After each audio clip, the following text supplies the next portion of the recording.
বৃষ্টি সেই রাতে বাস এসে আমাকে নামিয়ে দিল। এই বাসে করে আমি শহর থেকে এসেছি। এরপর ছাতি মাথায় দিয়ে আমি হেঁটে চলেছি আমার কাঙ্ক্ষিত লক্ষ্যের দিকে। পথে দেখতে পেলাম একটি চায়ের দোকান। আচ্ছা ভাই, রাস্তাঘাটে কোনো রিক্সা বা ভ্যান দেখছি না কেন?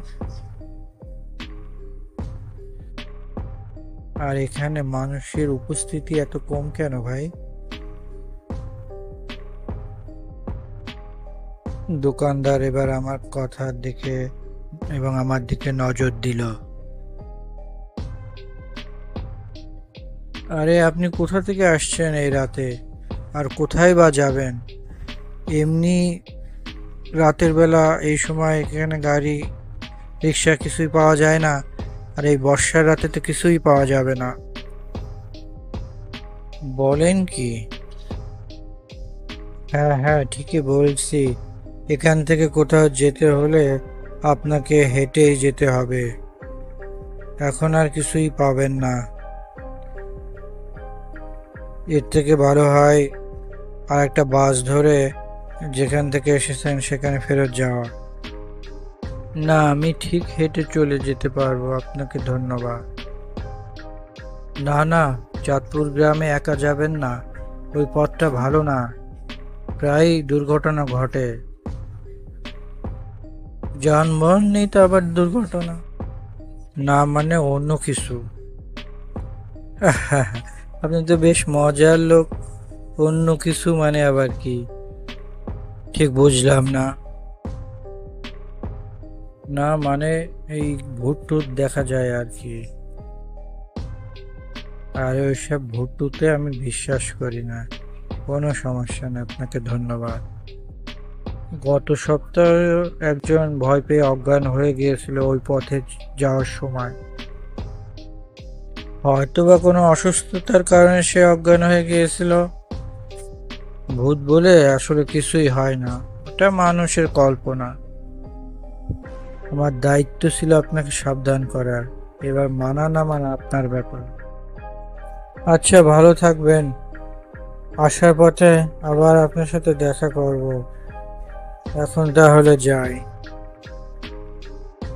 আচ্ছা, খুব সাবধানে যাবেন, সতর্ক থাকবেন।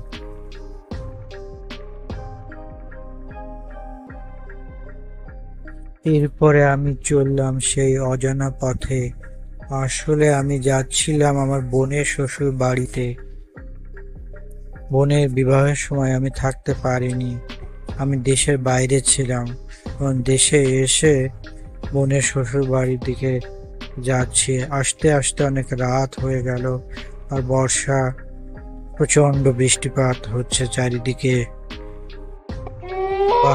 বর্ষায় গ্রামের এই নিরিবিলি পথে পথ চলার মধ্যে তো বেশ একটা প্রশান্তি রয়েছে। অনেকদিন দেশের বাইরে থাকায় এই ধরনের অনুভূতি থেকে বঞ্চিত ছিলাম।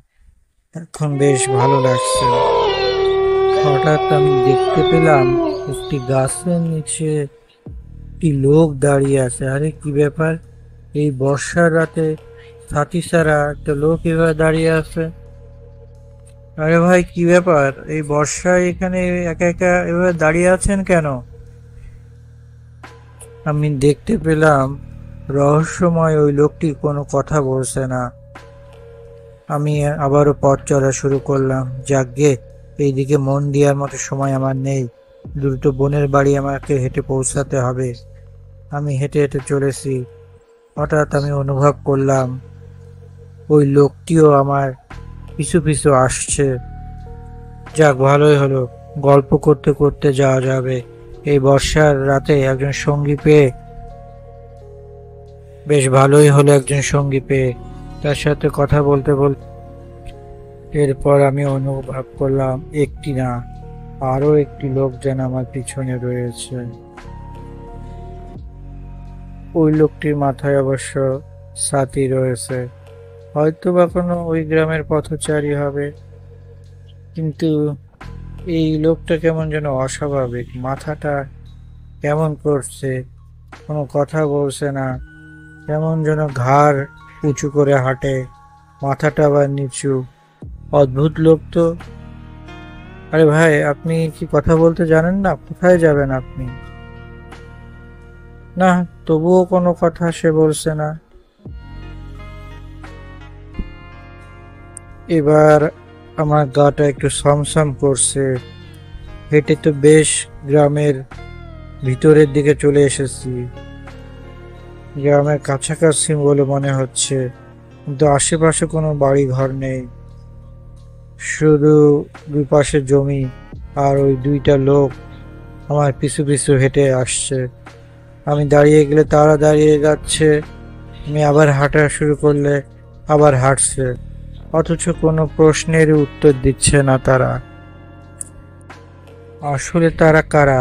তারা কি চোর ডাকাত? আমার কাছে কি টাকা পয়সাও তো তেমন নেই, তাহলে এরা কি চায় আমার কাছে? এবার একটি লোক হঠাৎ কথা বলা শুরু করলো। টাকা পয়সার দিয়ে ভূতরা কি করে? আরে আপনি কি আমার সাথে রসিকতা করছেন? ঠিকই বলছি, ভূতদের কি কোনো টাকার দরকার হয়? হা হা হা। আমার দরকার, হা হা, তোর মাথা শুধু ছিঁড়ে নেব, তারপর তোকে ছেড়ে দেব। হা। ওরে বাবারে, তো সত্যিকারের ভূত! ভূত ভূত, বাঁচাও, পালাও! এই রাতে তোকে আর কেউ বাঁচাতে আসবে না, তার থেকে আমার কাছে ধরা দে।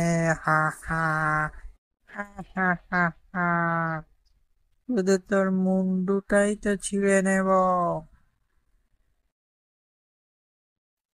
এরপর আমি বাঁচার জন্য দৌড় শুরু করলাম প্রচন্ড জোরে। আর আমি অনুভব করলাম ওই দুটি ভূতও আমার পিছু পিছু দৌড়াচ্ছে।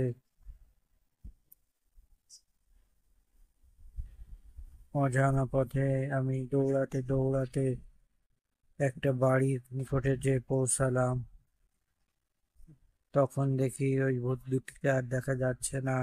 এ যাত্রায় বুঝি বেঁচে গেলাম। আসলে লোকটি তো ঠিকই বলেছিল,